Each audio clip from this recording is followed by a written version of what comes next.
Hello friends, আমি সূর্য Chowdhury solution ওয়ার্ল্ডে আপনাদের স্বাগতম। আজকে একটা আমার সারাদিনের কাজের একটা ব্লগ করেছি। তো প্রথমেই একটা এসি দেখতে গেছিলাম। এসিটার প্রবলেম হচ্ছে ইনডোর চলছে, আউটডোর চলছিল না। তো 11H বলে একটা ইরর কোড দিচ্ছিল। তো প্রথমেই আমি এসিটাকে সার্ভিস করার পর আউটডোরে যাই। আউটডোরে একটু পিসিবি সমস্যা ছিল, সেটাকে রিপেয়ার করে আমি ফিটিং করে আবার চালু করে দিই। তো কাস্টমার আবার স্যাটিসফাইড হয়ে গেছে। তো এরপরে আর একটা কাস্টমার বাড়ি যাই। এটা স্ট্যান্ড ফ্যানের তারটা পুড়ে গেছিলো।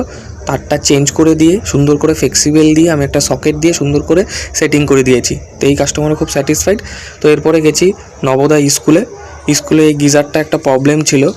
গিজারটার একটা ওভারলোড এবং একটা থার্মোস্টার সুইচ, এই দুটোকে আমি পাল্টে দেওয়ার পর মেশিনটাকে ফিটিং করে সুন্দর করে চালিয়ে দেখিয়ে দিই গিজারটা চলছিল। তো এরপরে আবার একটা কাস্টমারের বাড়ি যাই। এখানে একটা সিঙ্গেল ডোর ফ্রিজের ডোরের যে ডোরটা সেটা ভেঙে গেছে। তো এই ডোরটা চেঞ্জ করতে গেলে শুধু ডোর চেঞ্জ করলে হবে না, ডোরের যে একটা ক্লাম থাকে বা এর ভিতরের যে সাদা অংশটা, মানে এটা অ্যাকোট, এই দুটো একসাথেই চেঞ্জ করে দিয়েছি। তো এখন কাস্টমার খুব হ্যাপি, এখন ডোরটা লাগাতে পারছে। তো এই ভিডিওটা যদি আপনাদের ভালো লেগে থাকে তো অবশ্যই লাইক, শেয়ার, সাবস্ক্রাইব।